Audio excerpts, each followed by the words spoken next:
Em nome do Pai, do Filho e do Espírito Santo. Amém. Doutrina católica, tradição e magistério. Meditação. A transcendência da mensagem e do segredo de La Salette. Na manhã de 19 de setembro de 1846, a pastorinha Melanie Calvati, de 14 anos de idade, conduzia as vacas do seu patrão para pastar nos morros de La Salette, na região de Grenoble, contrafortes dos Alpes franceses.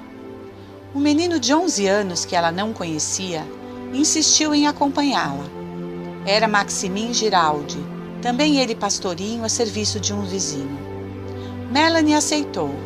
Nenhum dos dois podia imaginar o evento sobrenatural que haveriam de testemunhar naquele dia providencial. Melanie gostava da solidão, do silêncio e da oração. Maximin era ingênuo e loquaz. Logo começou a pedir a Melanie que lhe ensinasse um jogo. Ela lhe propôs o seu entretenimento preferido, fazer um paraíso, isto é, uma casinha de pedras, toda recoberta com maços de flores silvestres. Após muito trabalho nesta construção, os dois tiveram fome e sono. Comeram um frugral lanche, deitaram na relva e dormiram. Quando acordaram, tiveram uma surpresa. Uma luz mais brilhante que o sol pousava sobre o paraíso que haviam construído. Maximin empunhou seu bordão e garantiu a Melanie que, se a luz fosse má, ele a defenderia. Aproximaram-se do fulcro luminoso. No cerne dele havia uma outra luz ainda mais brilhante, que se movia. Era uma senhora coroada de flores, cuja celestial expressão Melanie descreveu com palavras inspiradas. Sentada sobre o paraíso, a senhora chorava com o rosto nas mãos.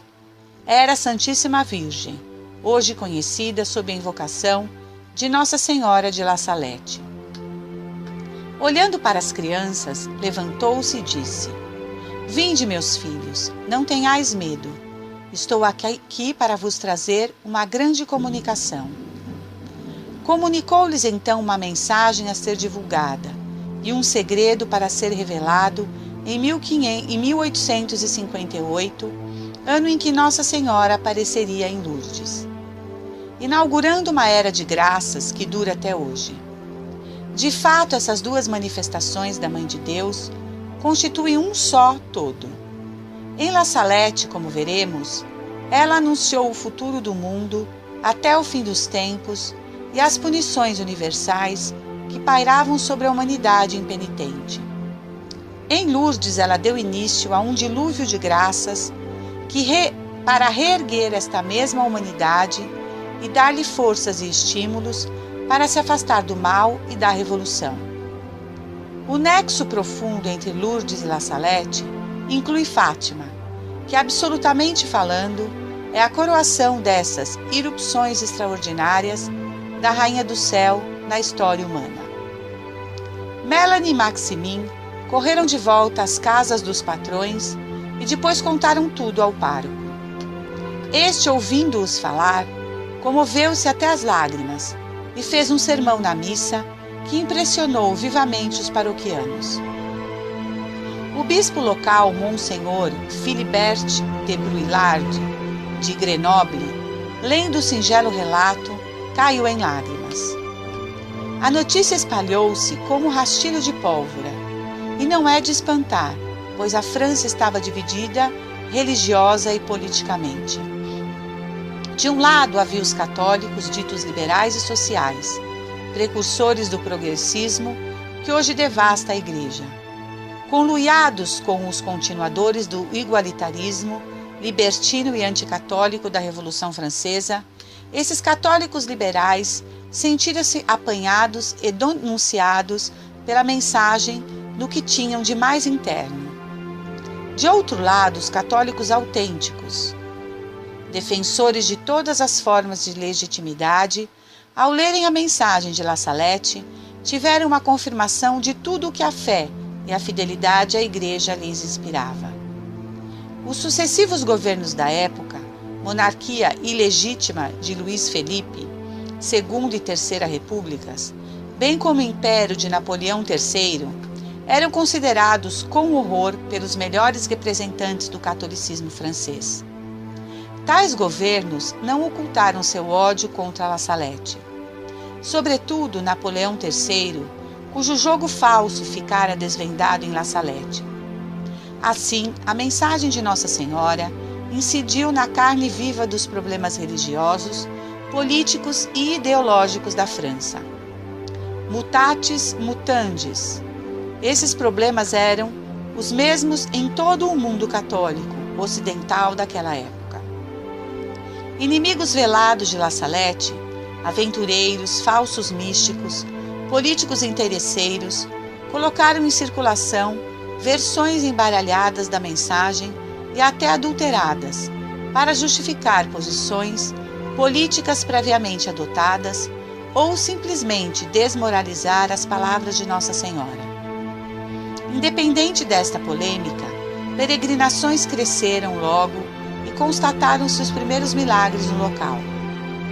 Monsenhor de Bruylard abriu um inquérito oficial sob os cuidados de uma comissão de 16 sacerdotes experientes.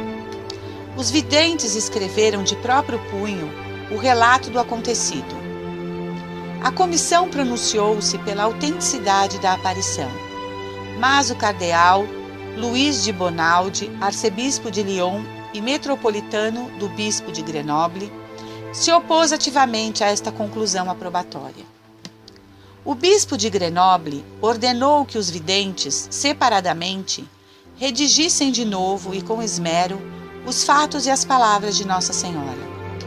Esses relatos foram levados a Roma e entregues em mãos ao Papa, então felizmente reinante, o bem-aventurado Pio IX. No Vaticano, o Santo Padre discerniu a transcendência da mensagem. Abriu os lacres na presença dos portadores da importante correspondência, 2 cônegos da Diocese de Grenoble, fazendo o comentário: aqui há a candura e a simplicidade de uma criança, diz o Papa. Pôs-se de pé e se aproximou da janela para ler com mais atenção. Seus lábios se contraíram, suas maçãs do rosto se incharam. Terminada a leitura, disse-lhes: trata-se de flagelos dos quais a França está ameaçada, mas ela não é a única culpada. A Alemanha, a Itália, a Europa, todos são também e merecem os castigos. Tenho menos a temer de Proudhon, teórico socialista, do que da indiferença religiosa e do respeito humano. E acrescentou: não é sem razão que a Igreja é chamada militante e que vós vedes aqui o seu capitão. No ato, encaminhou os documentos a Monsenhor Frattini, promotor da fé, anexando a eles a opinião de que estavam bem, que ele estava contente e que eles exalavam a verdade. Monsenhor Frattini pronunciou-se em favor da aparição e o cardeal Lambruschini, prefeito da Sagrada Congregação dos Ritos, julgou que os documentos não deixavam nada a desejar e aprovou o edificante e inteiramente louvável rigor com que agiu Monsenhor Bruylard. Fortalecido pela acolhida formidável do Sumo Pontífice da Santa Sé, o bispo de Grenoble reconheceu oficialmente a aparição e fez publicamente seu elogio ao clero e aos fiéis. Por isso, La Salette é uma das raríssimas aparições reconhecidas canonicamente pela Igreja.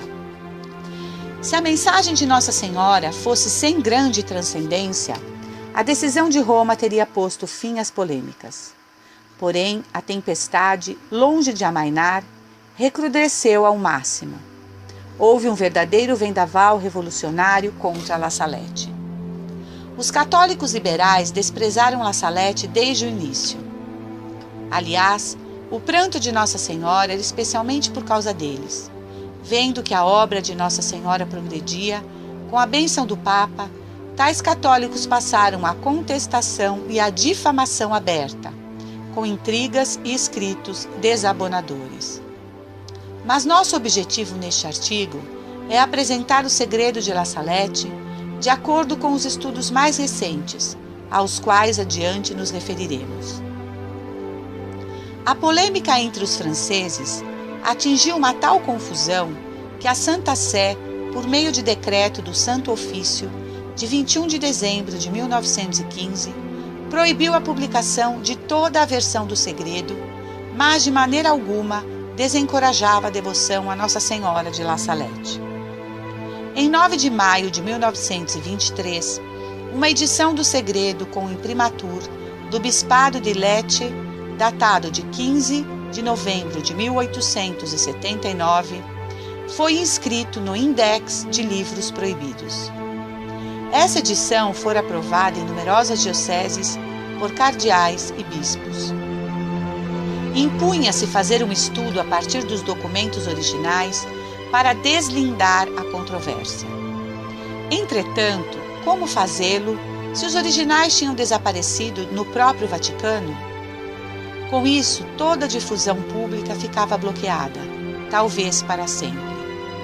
Para sempre? Não. Houve uma maravilhosa e inesperada redescoberta. No ocaso do século XX, o sacerdote francês Padre Michel Coterville preparava sua tese de doutorado. Escolhera o tema La Salette. Informado de que a Congregação para a Doutrina da Fé tinha liberado ao público os arquivos anteriores à morte de Sua Santidade, o Papa Leão XIII, obteve licença para pesquisar neles. Em 2 de outubro de 1999, enquanto o sino anunciava o fim do horário de consultas, o padre Michel contemplava maravilhado os velhos documentos do pacote que acabava de abrir. Era o dossiê completo com os documentos oficiais de La Salette, encaminhados a Pio IX e a Santa Sé em diversas datas. Estudados minuciosamente, esses documentos, o padre Coterville pôde dissipar as dúvidas que pairavam sobre o assunto e assim defender com sucesso sua tese na célebre Faculdade de Teologia Angelicum da Ordem Dominicana em Roma. Sua tese de mais de 1000 páginas foi inicialmente publicada sob o título La Grande Nouvelle, des Berges de La Salette. Com o imprimatur do Monsenhor Michel du Bost, bispo de Évry, e Nihil Abstat de Dom Bernard Billet, da abadia de Notre-Dame de Tournai. A primeira redação oficial do segredo foi feita por Maximin em 3 de julho de 1851 e por Melanie 3 dias depois. Os manuscritos foram lacrados pelo bispo de Grenoble, Monsenhor de Bruylard, e entregues a Pio IX. Em 1858, ano da aparição de Nossa Senhora em Lourdes, Melanie enviou ao Papa o conteúdo completo do segredo. Os videntes, aliás, fizeram mais de um relato, alguns perdidos, outros felizmente preservados nos arquivos da Santa Sé. Por brevidade, transcreverei apenas aquele que é considerado pelo padre Coterville o mais completo. É uma redação mais aprimorada, feita por Melanie em 21 de novembro de 1878, considerada definitiva pela vidente. Intercalarei intertítulos para auxiliar a leitura. Eis o texto do segredo. Decadência do clero atrairá a vingança divina. Melanie, o que vou dizer-vos agora não ficará sempre em segredo. Podereis publicá-lo em 1858.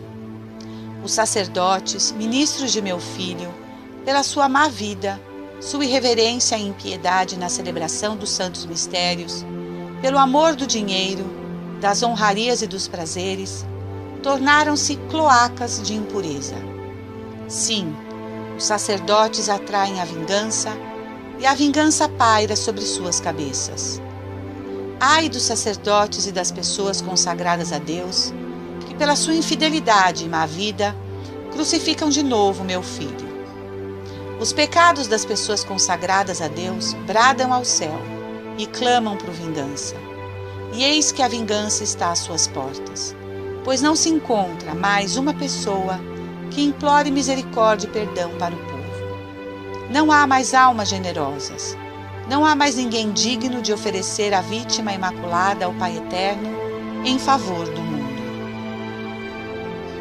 Dimensão dos castigos atrairá a cólera divina. Deus vai golpear de modo inaudito, ai dos habitantes da terra. Deus vai esgotar sua cólera e ninguém poderá fugir a tantos males acumulados. Os chefes, os condutores do povo de Deus, negligenciaram a oração e a penitência, e o demônio obscureceu suas inteligências.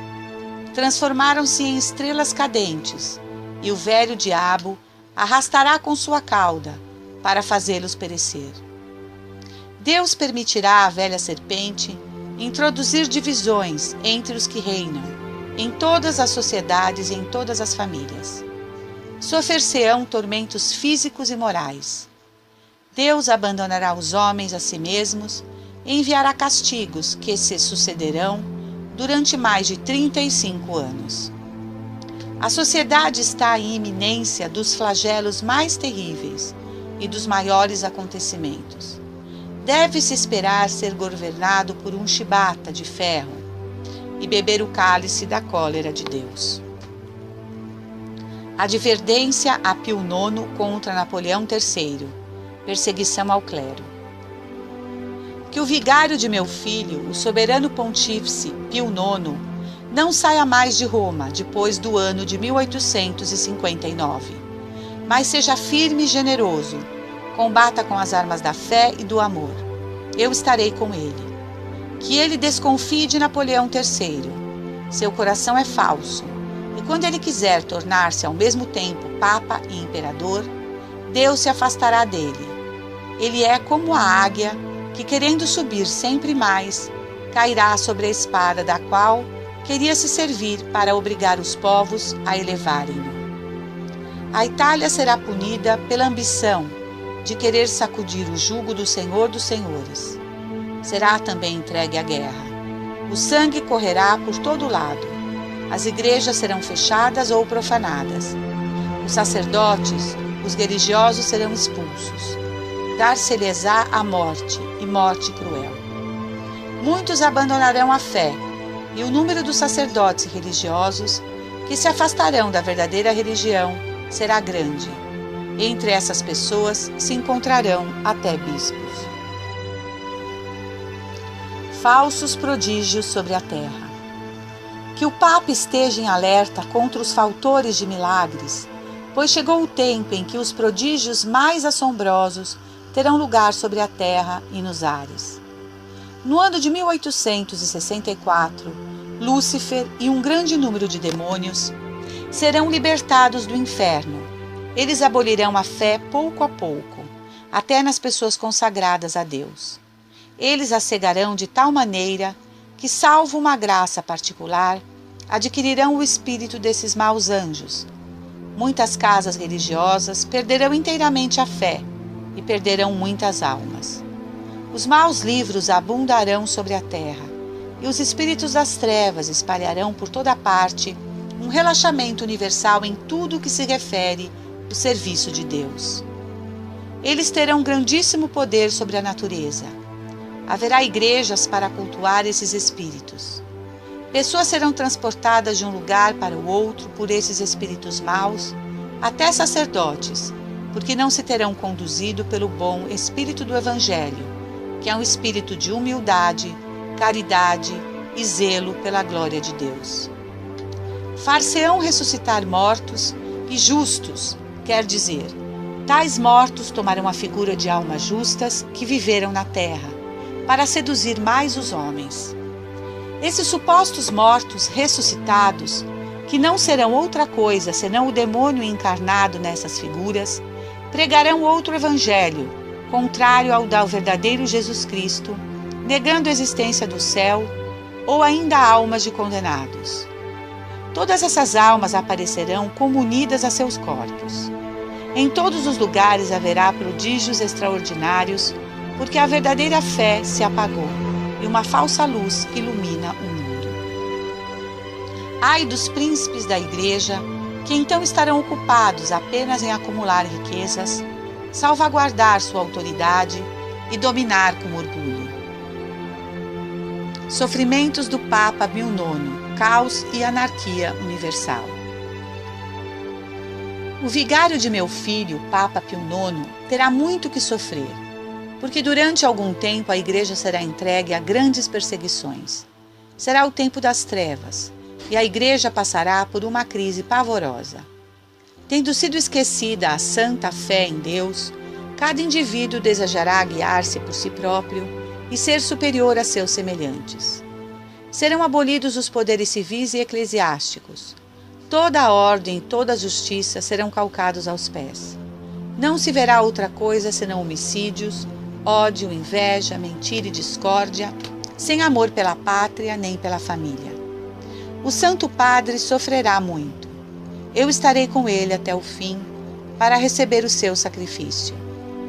Os maus atentarão várias vezes contra a sua vida, sem poder abreviar seus dias, mas nem ele nem seu sucessor verão o triunfo da Igreja de Deus.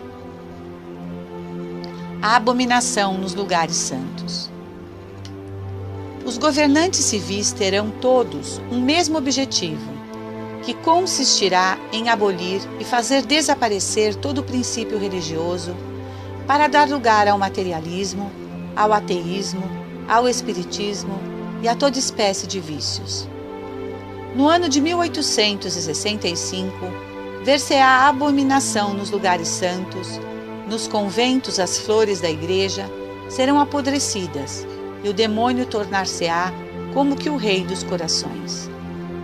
Que os dirigentes das comunidades religiosas estejam atentos em relação às pessoas que devem receber, porque o demônio usará de toda a sua malícia para introduzir nas ordens religiosas pessoas entregues ao pecado, pois as desordens e o amor dos prazeres carnais estarão espalhados por toda a terra. A França, a Itália, a Espanha e a Inglaterra estarão em guerra. O sangue correrá nas ruas. O francês combaterá contra o francês, o italiano contra o italiano. A seguir haverá uma guerra geral que será pavorosa. Durante um tempo, Deus não se lembrará mais da França nem da Itália, porque o Evangelho de Jesus Cristo não será mais conhecido. Os maus estenderão toda a sua malícia. Até nas casas as pessoas se matarão e se massacrarão mutuamente. Intervenção divina quando tudo parecer perdido. Ao primeiro golpe de sua espada fulgurante, as montanhas e a natureza inteira tremerão de espanto, porque as desordens e os crimes dos homens transpassarão a abóboda celeste. Paris será queimada e Marsella engolida pelas águas. Várias grandes cidades serão abaladas e tragadas por tremores de terra. Crer-se-á que tudo está perdido. Só se verão homicídios, se ouvirão apenas ruídos de armas e blasfêmias. Os justos sofrerão muito. Suas orações, sua penitência e suas lágrimas subirão até o céu, e todo o povo de Deus pedirá perdão e misericórdia, pedirá a minha ajuda e intercessão. Então Jesus Cristo, por um ato de sua justiça e de sua grande misericórdia em relação aos justos, ordenará a seus anjos que deem morte a todos os seus inimigos. De repente, os perseguidores da Igreja de Jesus Cristo e todos os homens entregues ao pecado perecerão, e a terra tornar-se-á como um deserto. Triunfo da Igreja nas almas, domínio do Evangelho. Então será feita a paz, a reconciliação de Deus com os homens. Jesus Cristo será servido, adorado e glorificado. A caridade florescerá por toda parte. Os novos reis serão o braço direito da Santa Igreja, a qual será forte, humilde, piedosa, pobre, zelosa e imitadora das virtudes de Jesus Cristo. O Evangelho será pregado por toda parte, e os homens farão grandes progressos na fé, porque haverá unidade entre os operários de Jesus Cristo, e os homens viverão no temor de Deus. falsa paz precederá a vinda do Anticristo. Esta paz entre os homens não será longa. 25 anos de safras abundantes far-lhes-ão esquecer que os pecados dos homens são a causa de todos os castigos que sucedem na terra. Um precursor do Anticristo, com tropas de várias nações, guerreará contra o verdadeiro Cristo, único Salvador do mundo. Derramará muito sangue e tentará aniquilar o culto de Deus para se fazer cultuar como um Deus. Desgraças dos tempos do Anticristo e perseverança dos fiéis. A terra será atingida por toda espécie de pragas, além das pestes e da fome, que serão gerais. Haverá guerras até a última guerra, que será então movida pelos 10 reis do Anticristo, cujo objetivo será o mesmo, e serão os únicos a governarem o mundo. Antes que isso aconteça, haverá uma espécie de falsa paz no mundo.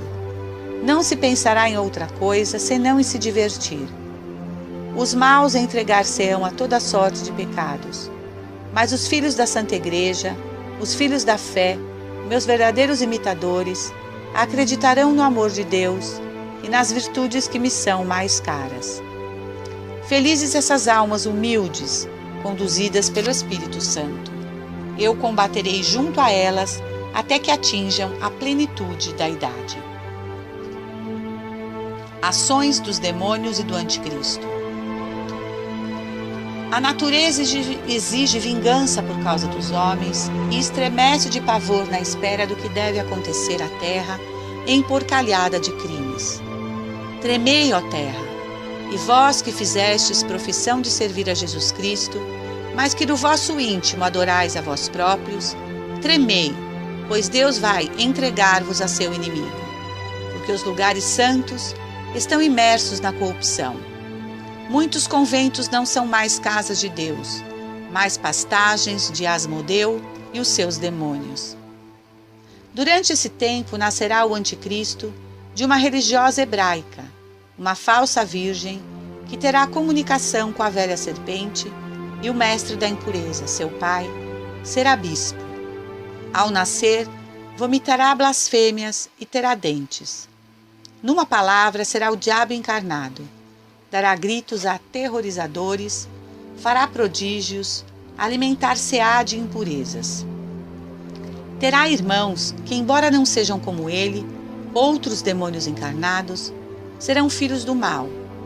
Aos 12 anos, eles se farão notar pelas valorosas vitórias que obterão. Logo estará cada um à testa de exércitos, assistidos por legiões do inferno. As estações mudarão, a terra só dará maus frutos, os astros perderão seus movimentos regulares, a lua não projetará senão uma débil luz avermelhada. A água e o fogo darão ao globo terrestre movimentos convulsivos e horríveis, temores de terra, e engolirão montanhas, cidades, etc. Roma perderá a fé e se tornará sede do Anticristo.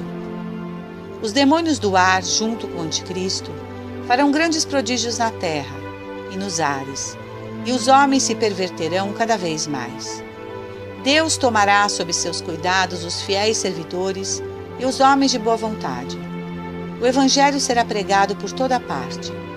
Todos os povos e todas as nações terão conhecimento da verdade. Nossa Senhora e os apóstolos dos últimos tempos. Faço um premente apelo à terra, apelo aos verdadeiros discípulos do Deus vivo que reina nos céus, apelo aos verdadeiros imitadores de Jesus Cristo feito homem, o único e verdadeiro Salvador dos homens. Apelo aos meus filhos, meus verdadeiros devotos, aqueles que se deram a mim para que eu os conduza ao meu divino Filho, aqueles que levo, por assim dizer, nos meus braços, aqueles que vivem de meu espírito. Enfim, apelo aos apóstolos dos últimos tempos, aos fiéis discípulos de Jesus Cristo, que viveram no desprezo do mundo e de si próprios, na pobreza e na humildade, no desprezo e no silêncio, na oração e na mortificação, na castidade e na união com Deus, no sofrimento e desconhecidos do mundo. É chegado o tempo para que eles saiam e esclareçam a terra.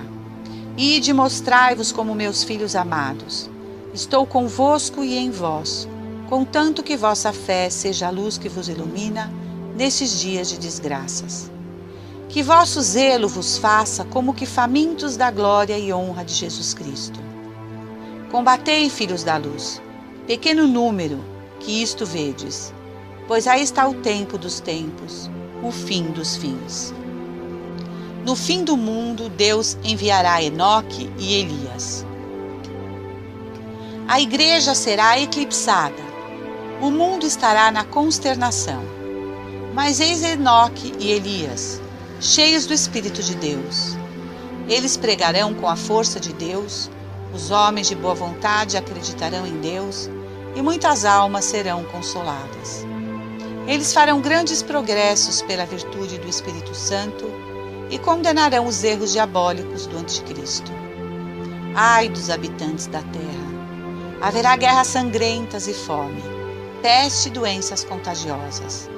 Haverá chuvas de granizo espantosas para os animais, trovoadas que abalarão as cidades, terremotos que engolirão países. Ouvir-se-ão vozes pelos ares, os homens baterão as cabeças contra as paredes, pedirão a morte, e por outro lado a morte será o seu suplício. O sangue correrá de todo lado. Quem poderá resistir, se Deus não diminuir o tempo da prova? Deus se deixará dobrar pelo sangue, lágrimas e orações dos justos. Enoque e Elias serão mortos. Roma pagã desaparecerá. O fogo do céu cairá e consumirá 3 cidades. Todo o universo será tomado de terror e muitos deixar-se-ão seduzir, porque não adoraram o verdadeiro Cristo vivo entre eles. Chegou a hora. O sol se obscurece, só a fé viverá. Chegou o tempo, o abismo se abre. Eis o Rei dos Reis das Trevas. Eis a besta com seus súditos, proclamando-se o Salvador do mundo. Ele se elevará orgulhosamente nos ares para ir até o céu. Será asfixiado pelo sopro de São Miguel Arcanjo. Cairá, e a terra, que durante 3 dias estará em contínuas evoluções, abrirá seu seio cheio de fogo. Ele será submerso para sempre com todos os seus, nos despenhadeiros eternos do inferno. Então a água e o fogo purificarão a terra e consumirão todas as obras do orgulho dos homens, e tudo será renovado. Deus será servido e glorificado. Fim da aparição. Nossa Senhora sobe ao céu. No fim dessas palavras, Nossa Senhora acrescentou: Pois bem, meus filhos, comunicareis isto tudo ao meu povo. E caminhou até uma elevação próxima. Seus pés apenas tocaram a fímbria das ervas, sem as dobrar. Tendo atingido o topo, ela se deteve olhando com terna bondade os videntes, e começou a se elevar insensivelmente até a altura de 1 metro. Ficou ali apenas um instante, o suficiente para olhar a terra, o céu, à sua direita e sua esquerda. Depois ela pousou seus olhos, tão doces, tão amáveis e tão bons, que eu julguei que ela me atrairia até seu interior, e pareceria que meu coração se abriria ao dela, narrou Melanie. A luz que a rodeava tornou-se mais intensa, como envolvendo Nossa Senhora, e ela desapareceu pouco a pouco. A luz acendeu suavemente rumo à direita, até sumir do olhar das crianças amadas da Virgem. Esta última e mais acabada redação do segredo desenvolve com maior riqueza de pormenores e precisão a sucessão dos eventos futuros já contida nos relatos oficiais de 1851. Mas acrescenta no fim 2 elementos novos de enorme significação. O primeiro é o apelo para a entrada em cena dos apóstolos dos últimos tempos.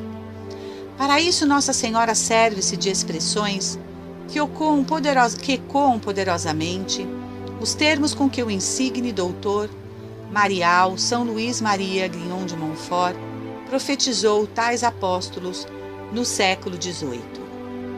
Nossa Senhora, aliás, segundo relata Melanie, ditou-lhe uma regra para os apóstolos dos últimos tempos. Por fim, o segredo destaca o papel que desempenharão o patriarca Enoque e o profeta Elias, fundador da Ordem do Carmo, nos combates finais contra o Anticristo. A descoberta dos textos oficiais do segredo de La Salette nos arquivos vaticanos permite enunciar uma vasta série de considerações.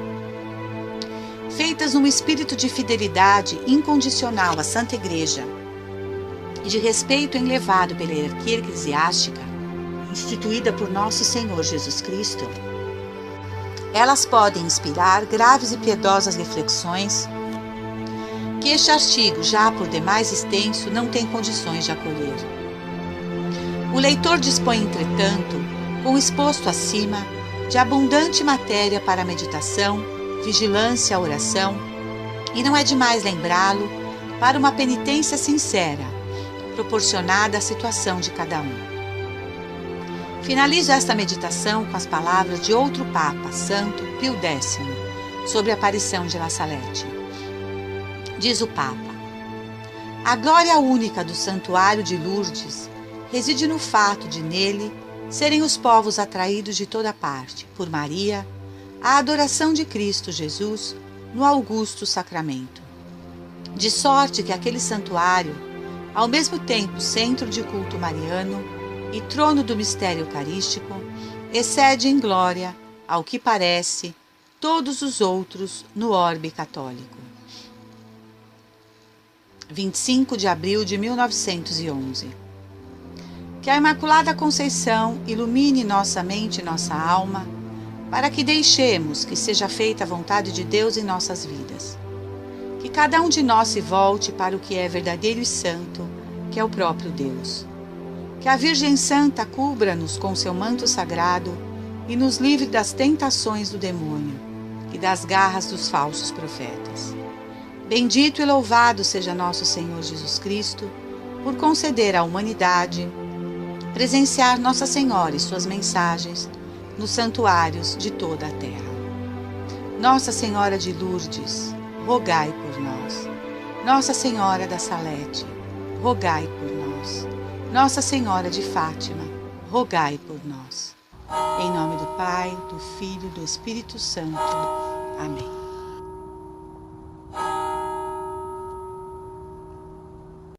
Angelus Domini, nunciavit Mariae, et concepit de Spiritu Sancto. Ave Maria, gratia plena Dominus tecum, benedicta tu in mulieribus, et benedictus fructus ventris tui, Iesus.